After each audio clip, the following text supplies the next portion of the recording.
Hell, there's an airplane. Hello everyone, my name is Izumi and welcome to this video. So today we're going to be doing a Q&A as a thank you for hitting 3,000 subscribers. That is crazy how quickly we are growing, and I want to thank you guys from the bottom of my heart. And I asked you guys what you wanted me to do for 3,000 subscribers, and I got a lot of different options. I'm going to read some of them just kind of like honorable mention style. Let's go ahead and go to the post. I asked a month ago. We're at 2.75k. We're so close to 3k. What should we do when we hit 3k? And you guys answered. You could do a Q&A or a stream. That was Baka Kuhn's recommendation. Extra long audio by Skylar Force Scout. Can we do a soft yandere audio? That's a very good idea, by Nikki Moyrandom. And then Ethereal suggested that we do 3,000 triggers, and I said JK.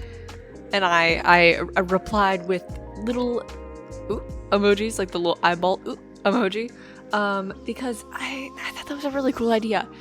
Sadly, I do not have the time to do that currently, but maybe we can do it for another milestone. We could do 5,000 trigger video. I think that would be really cool, really fun. But let's go ahead and get into the questions. So, first and foremost, for some context, I recently moved out into my own apartment, and I talked briefly with you guys about that on my community tab. So some of the questions are relating to that. Just wanted to kind of get that out in the open so you guys know what I'm talking about. Our first question is from CJ Tarshkan. I know I'm probably not pronouncing that correctly. And they had a couple questions.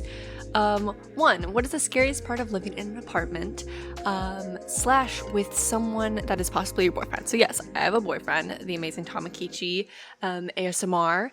And it's honestly, it's been a lot of fun. The scariest part is probably just like not knowing the area as well. Just like trying to figure out like a new routine and just kind of stuff like that. The scariest part living with someone that is my significant other is just finding a way for our routines to kind of coexist in a really nice way. It hasn't been very hard though, so I wouldn't call it scary at all. We're both very good at communicating with one another, so I wouldn't call it scary. But the scariest part of living in an apartment in general is just learning the area. We live in a pretty safe area though, so I'm not really scared about like the area we live in. It's just a matter of new people, new places, new experiences can be a little scary. The second question they asked is, what are some new challenges you are facing? So one challenge that I didn't think was going to arise, obviously you think of like the basic challenges of like, you know, moving out and, you know, adjusting to your new life. But one thing I didn't really think about is not feeling like myself as much as I used to. But I think it's because I'm changing into a better person, a more responsible person, and just a more easygoing and fun person. I have a tendency of being a little bit of a people pleaser and a perfectionist, and I think I am losing those traits a little bit and only keeping the good parts of them, which is very, very nice. But it's definitely a challenge having to accept the fact that I'm changing. Because I love, you know, who I was, but I struggled with self-love a lot before I ended up loving them. So now changing feels a little scary, but you know, we are figuring it out, and I like to think of the analogy, I am a caterpillar in a cocoon and I'm going to turn into a beautiful butterfly. That's what I like to think.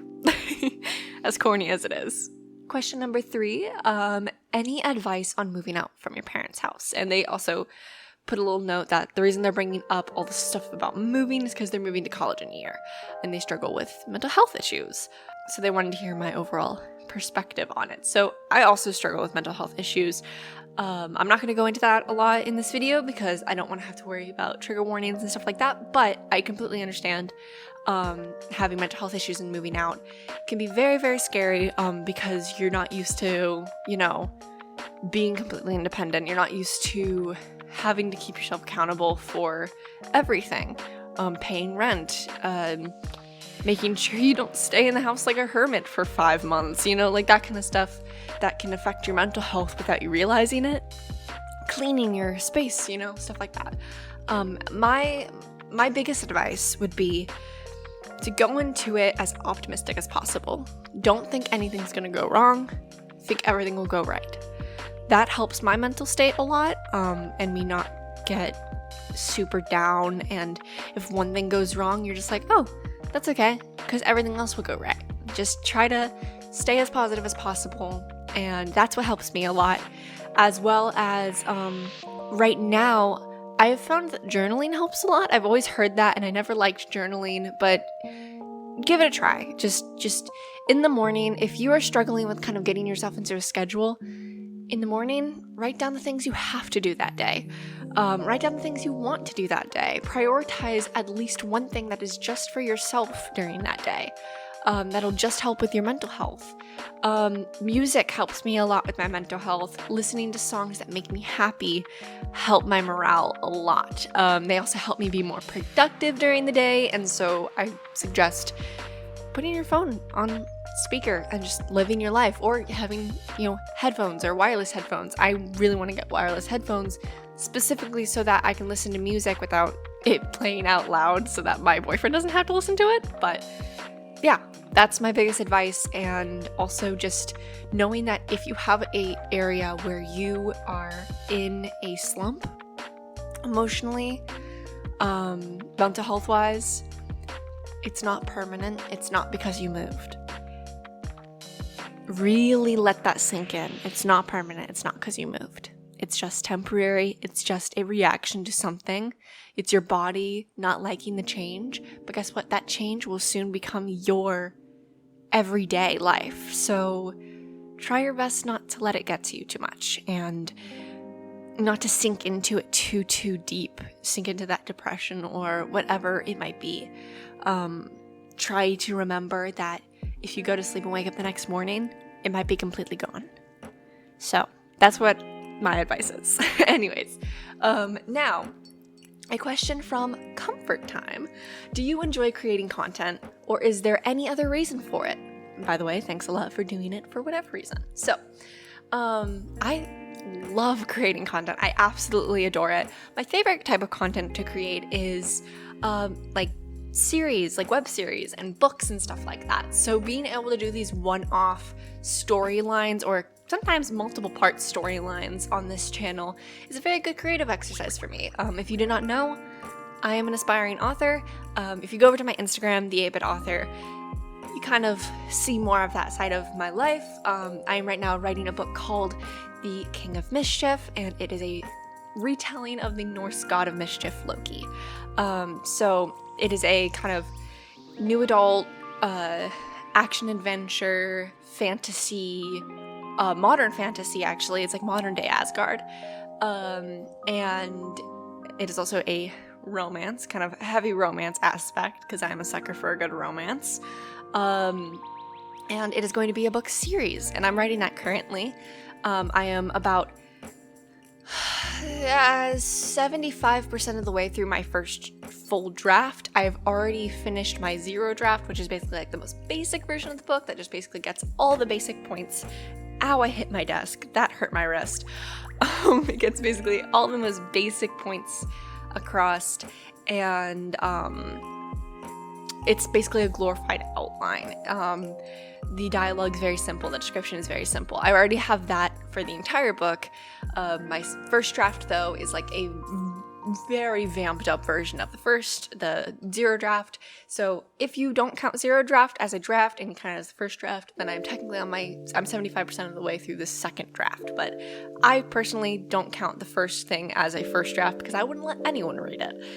It was all over the places. Tenses were all over the places. I'm fixing that right now, and I am also adding a lot of more storylines that I thought I would originally add, which is a lot of fun. But I'm writing that as well as creating a web series. I use video games to create web series. So right now I'm doing a Minecraft web series because Minecraft is fun and you can do a lot in it and you can kind of play around with it with mods and stuff. And I'm doing a web series called Charmed Academics that I also want to turn to a book series one day. And so that is the type of content creation that like has my heart. I love that kind of stuff. But I just love storytelling in general, so I love both these channels a lot. All the gaming stuff is over on my main channel, which is just Izumi. Go subscribe to that if you want to see vlogs and gaming videos, and I stream every Friday. I'm right now taking a little bit of a break since I just moved, but I will be streaming by the end of the month again. I stream every Friday for an hour or two, sometimes 3, and I play a variety of games. Sometimes, though, I like to stick with Minecraft because there are certain mod packs and stuff I want to play with, so it's a lot of Minecraft over there, so if you don't like Minecraft, it might not be your cup of tea. And the other reason for it, because you also asked if there was another reason for it, this also is for revenue, but I don't do it for revenue, so I wouldn't say that that is the reason I'm doing it, but it is the reason that I try to stay as consistent as possible and try to get you guys content every single week, is because it is a revenue source for me, and I really appreciate you guys giving that to me and making it where I can do this and my main channel as my job. I also do freelance graphic design and article writing, and that's also how I make some money. But yeah, I am super duper happy to be able to do this full time. I also do voice acting stuff.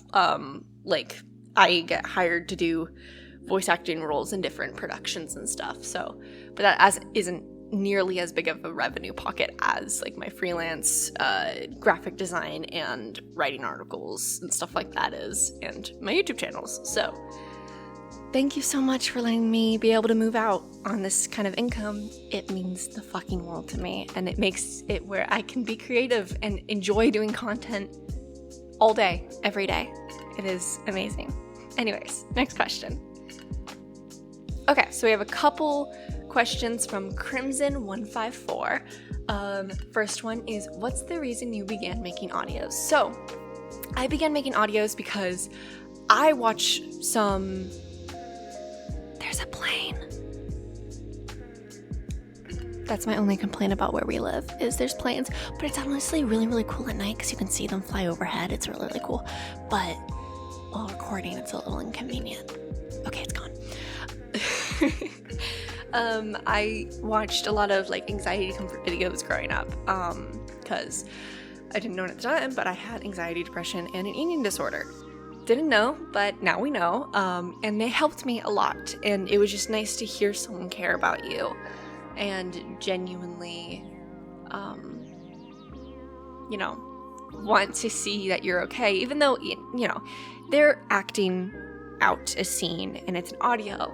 If someone takes their time to make an audio to comfort someone with PTSD or anxiety or ADHD or autism meltdowns or depression or whatever it may be, they still care about the person that is listening to that audio. They're not just doing it because it'll make them money, because they have a lot of different ways that they can make money off of audio role plays than that. If they're making that type of video, they genuinely just want you to be okay. So, I'm speaking also from myself here. I want you to be okay. If you listen to one of my audios that is taking care of you, you better believe that I would be doing that in person if you were actually here. So that is why I do that. And yeah. Second question from Crimson is, what has been the best thing you've gotten from audios?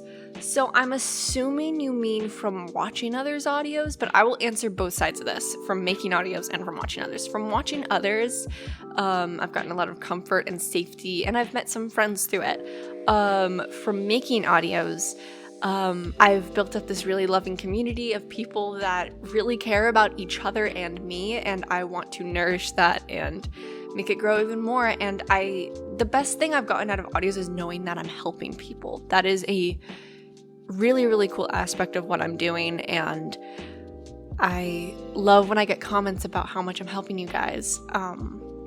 It makes me genuinely start tearing up, so I'm gonna go ahead and move on to the next question. Question number 3 from Crimson is, if any, what is the best gift you've gotten from subscribers? So I haven't gotten a lot of gifts from subscribers on Izumi ASMR, but I have gotten some on my main channel, Izumi. Mainly fan art and edits and stuff like that, which I don't think you guys realize how much those fucking mean to me. Edits and fan art make me feel like I fucking made it and make me feel like you guys care enough to put your talent into making me something.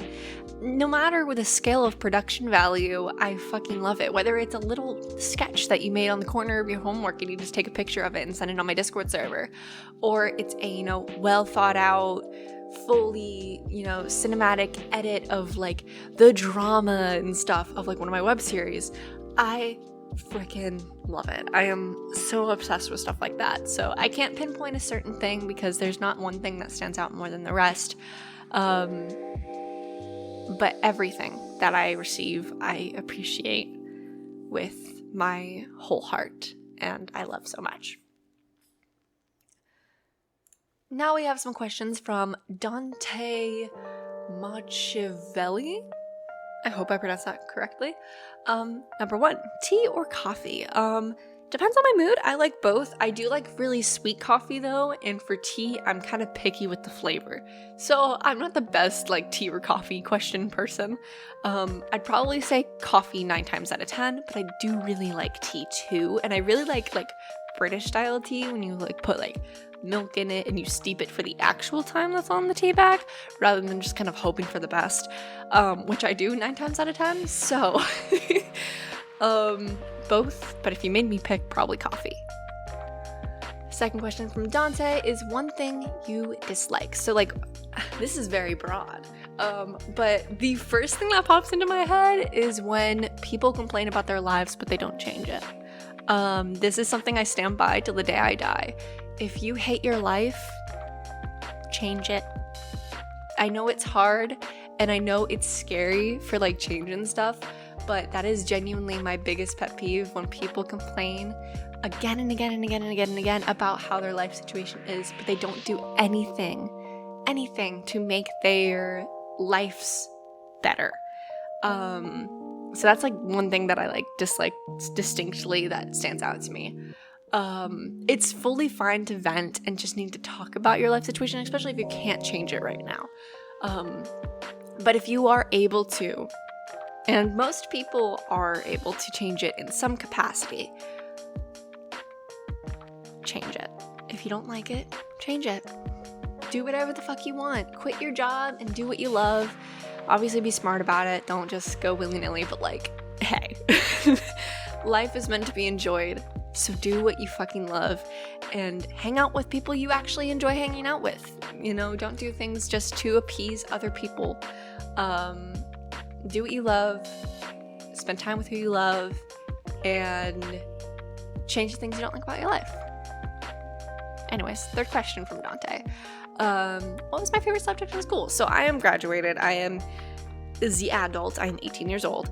So I'm no longer in school and I'm not going to like university or anything. So my favorite subject in school was, in the past, any sort of literature subject, most likely. In freshman year, it strangely wasn't though. It was pre-algebra. Because the way that I took my classes, I took pre-algebra in freshman year, algebra sophomore, algebra 2 junior, and trig senior year.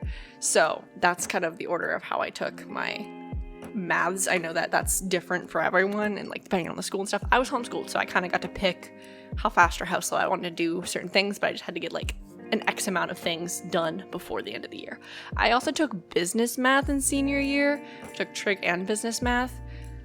Business math is kind of something that I picked up over all 4 years, but I counted it as my senior year. So yeah, homeschooling is weird.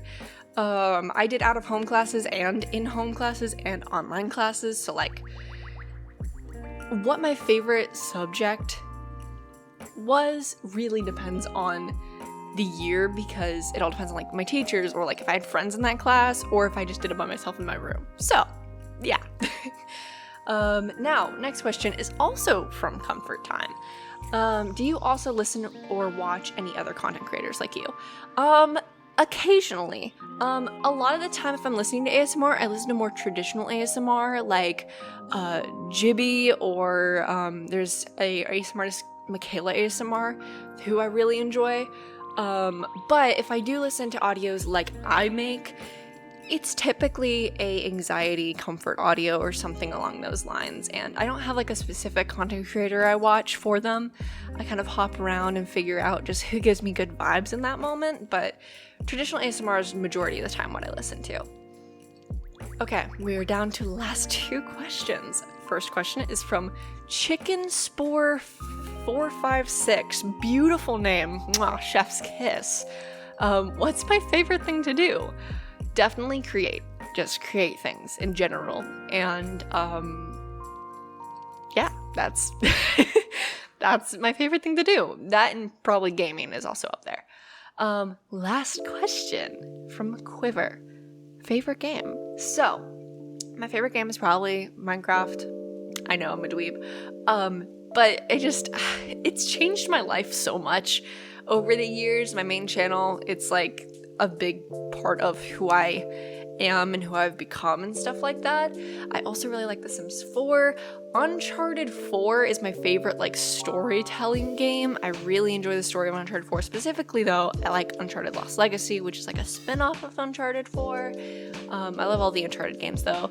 I also love the God of War franchise, but I also specifically love the newest God of War. Which, speaking of, they just released the release date for the next God of War game. It's coming out in November. It's right before my birthday, so if someone wants to buy me that, kidding. But favorite game, probably one of those. I also enjoy just like cute little indie games. I really like cute little indie games.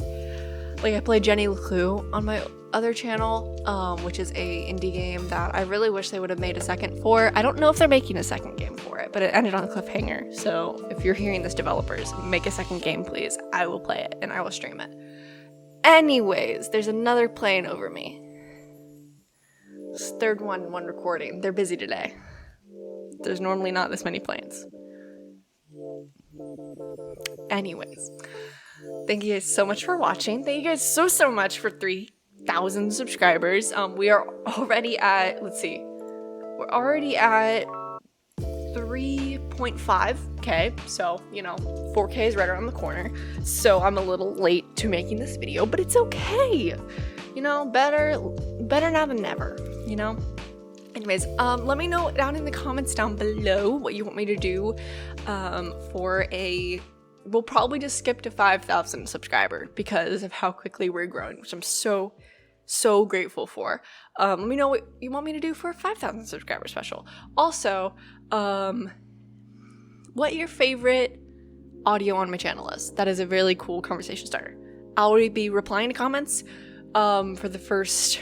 We'll say I'll be replying to every comment in the first 24 hours, but I'll still be replying to comments after that, but I might not get to it right away. And yeah, thank you guys so much for watching, and I'll see you guys in the next video. Go check out all my sneaky little links. My link tree is linked on my page, and it has every single thing I am on. I have 2 Instagrams. One for Minecraft and one for everything else. And I also have a Discord and another channel, and I have a lot of stuff going on. So go check it out, and if you have any questions, bless you. My boyfriend sneezed. If you have any more questions that I didn't answer in this video, leave them in the comments and I'll answer those as well. I love you guys, and I'll see you guys in the next video. Bye-bye. Oh god, it didn't stop.